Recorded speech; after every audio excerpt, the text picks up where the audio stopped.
Well, hey there, friends. I'm your host, Penny, and this is Criminally Nerdy. Let's get geeky. I am so excited that we're here. This has been something that I've been working on for quite some time, and I just want to thank everyone who's been so supportive and listened to me talk incessantly about getting this thing off the ground. It means the world to me, truly.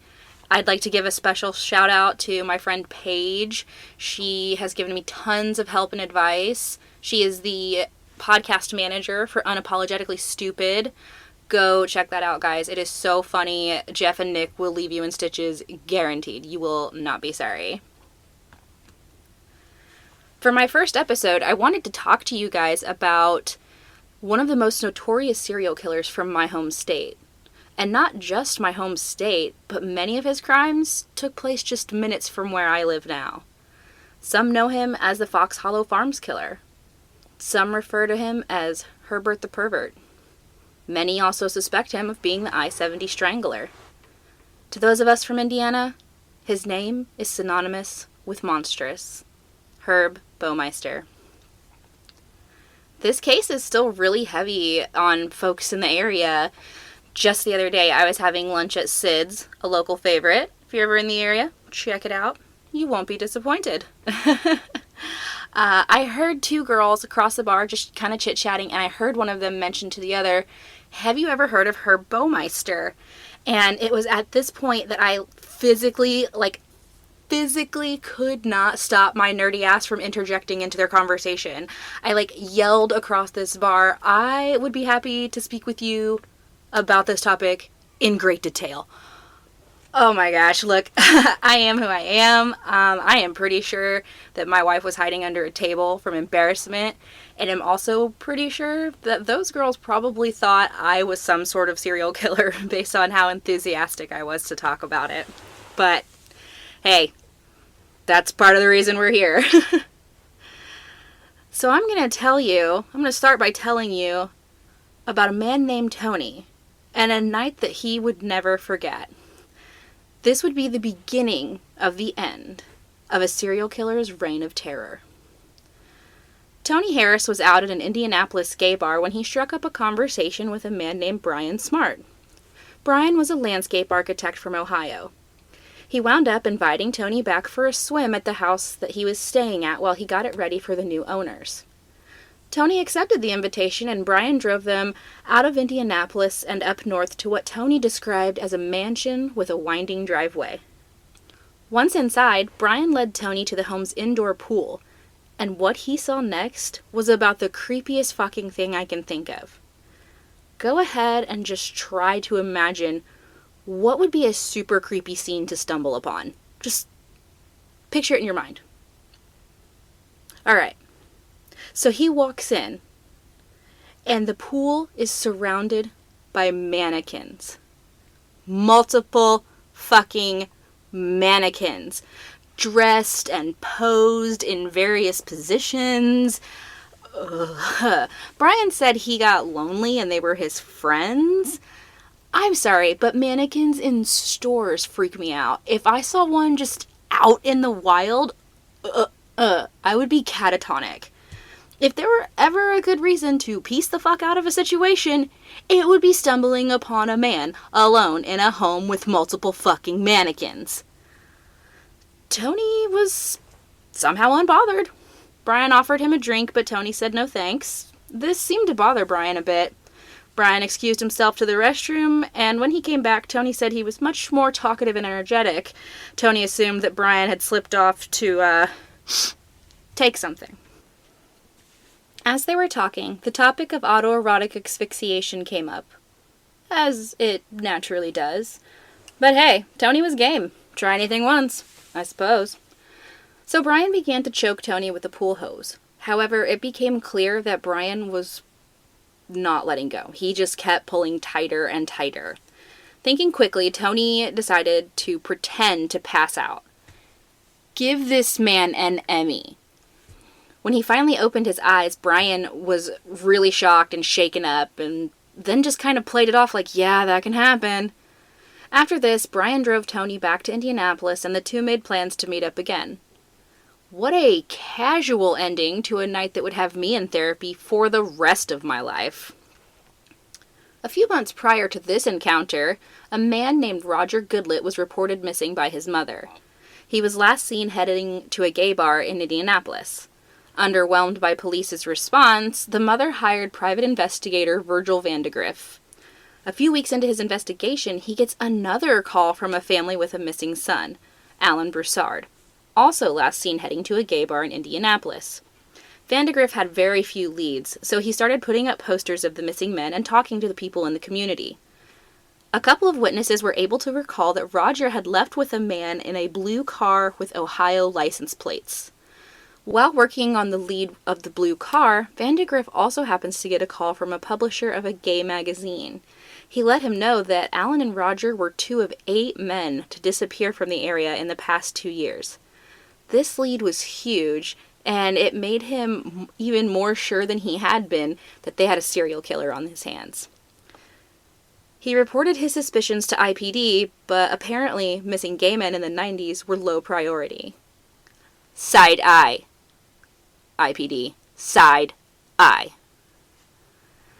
The biggest lead yet comes when a man named Tony comes forward with a wild story about a man named Brian and how he was pretty sure he'd tried to kill him. Vandegrift went back to the police with this information, but this time he went to someone he trusted, Detective Mary Wilson. They tried to use Tony as bait, since Brian had been reaching out to meet up with him again, perhaps to tie up loose ends. Something must have spooked Brian, though, because he never showed. At this point, the only lead they have left to go on is the Ohio license plate. They reach out to Ohio police, and it turns out they've got a story of their own to tell. They advise that since the mid-'80s, they've been finding bodies of strangled men off of I-70 between Indiana and Ohio, and all of the men had been linked back to the gay community. However, they'd stopped finding bodies in the early 90s.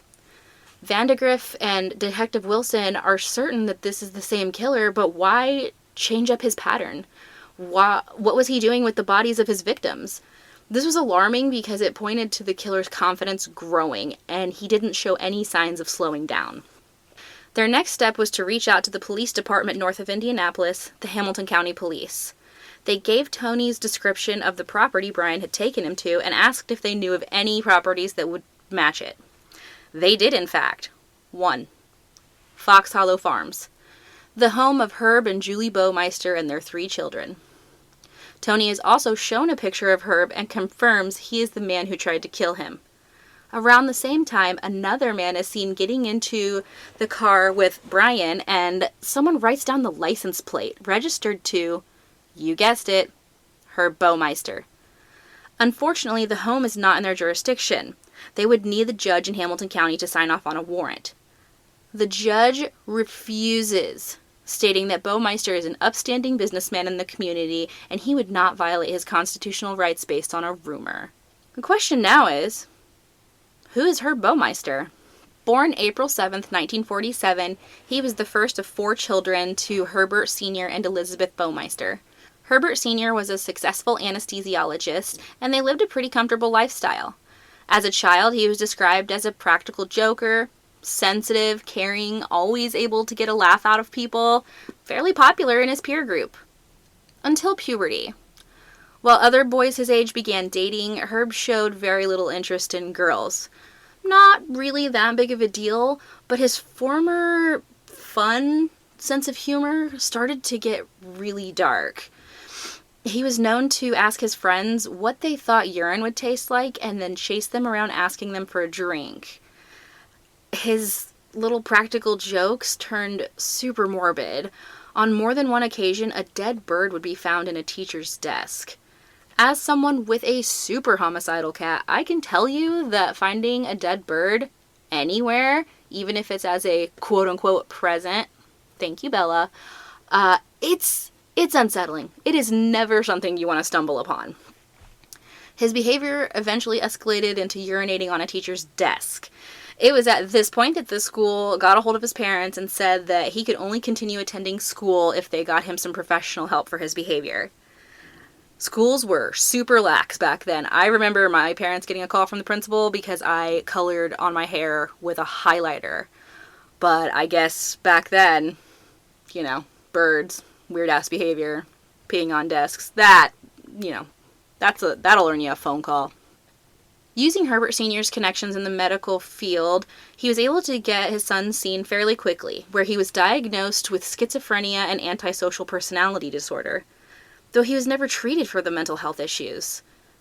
It's almost as if they got the diagnosis on paper to appease the school, like, oh, here you go, this explains the carcasses. As he grew older, outwardly, he went along with social norms. He married his wife Julie right out of college. Thanks to his father's connections, he was able to get a job as a copy boy at the Indianapolis Star. After failing to connect with colleagues or climb the ranks, he began working at the DMV. He had a different attitude there than he had at the Indianapolis Star. He didn't really bother trying to fit in, and he was said to be bossy and aggressive. He was also still quite an oddball. Once he had gotten upset with his boss and peed on his desk. How does that not get you fired? I will never know. Another time, a coworker said that they had seen Herb with a cake in his desk. No judgment here, okay? I would love to have just like a full cake in my desk, and that might be something that I begin doing. But it wasn't there to satisfy his sweet tooth. It was there because he would look at it day after day because he liked to watch it rot. Still, over his 10-year stint, he was recognized as intelligent and eventually promoted to program director. He'd held the position for about a year when he was fired for, wait for it, peeing on a letter addressed to the governor. He bounced around at a few jobs after being fired in 1985, eventually finding success on his own, opening the Save-A-Lot thrift stores that he was able to launch thanks to a loan from his mother. The financial success made it possible for Herb and Julie to move out of Indianapolis and into their dream home in 1991.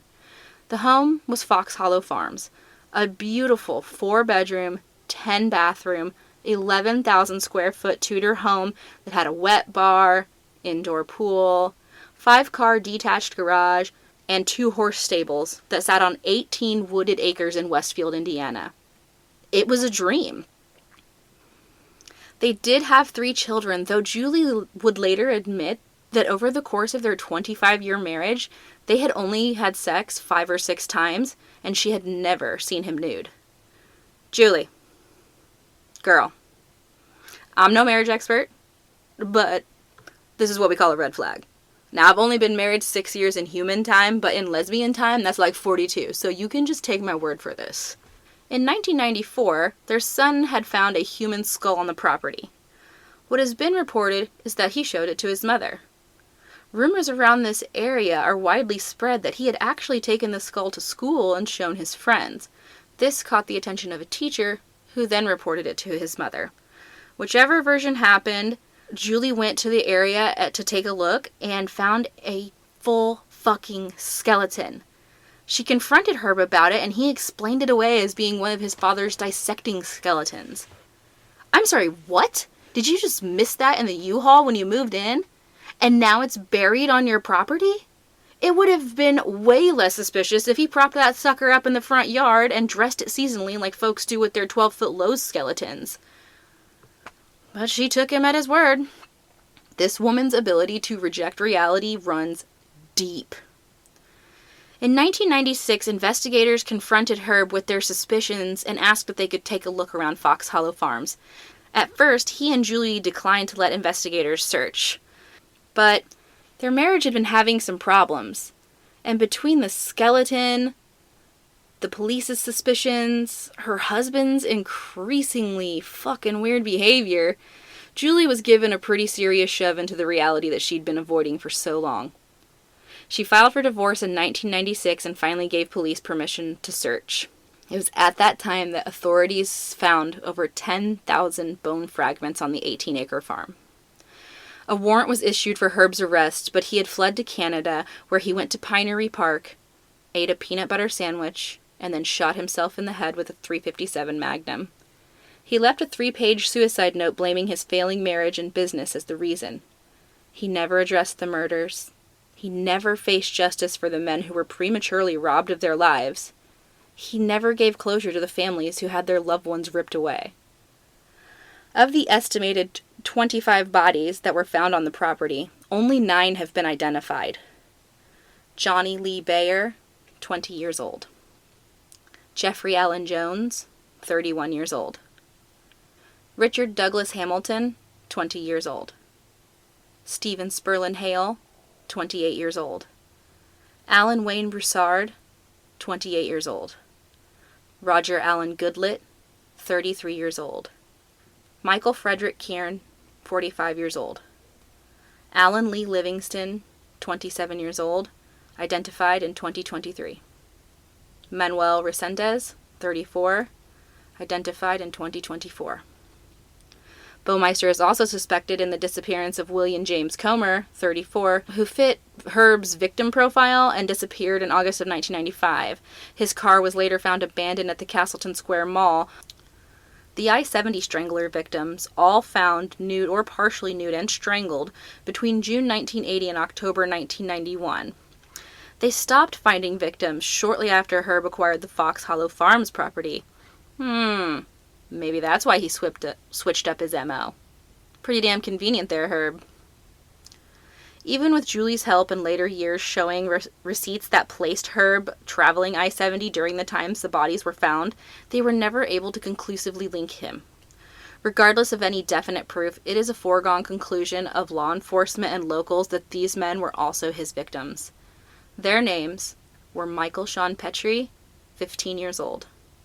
Maurice Allen Taylor, 22 years old. Delvoyd Lee Baker, 14 years old. Michael Allen Riley, 22 years old. Eric Allen Roediger, 17 years old. Michael Allen Glenn, 29 years old.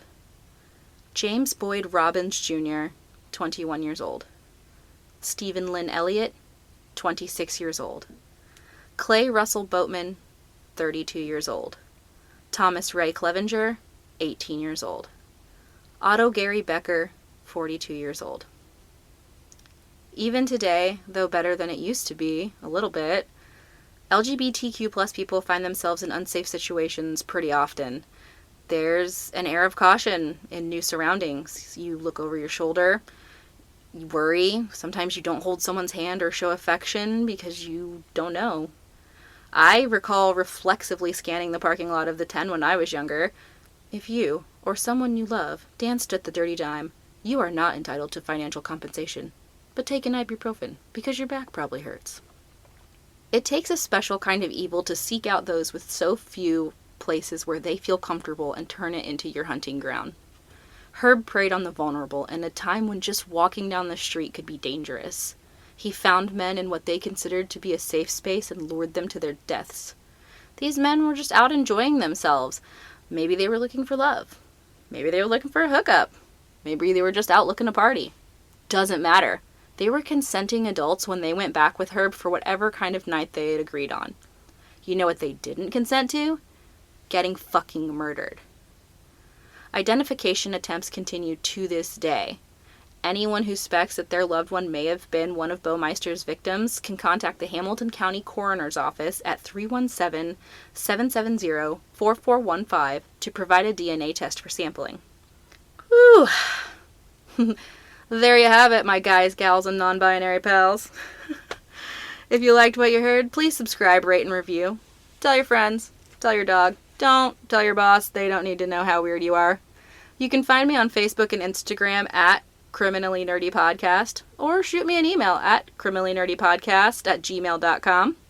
Let me know what you like, what you don't, if there's something you want to hear, or if you just want to say hi or tell me about your day. I want to hear from you. Until next time, keep it nerdy, friends.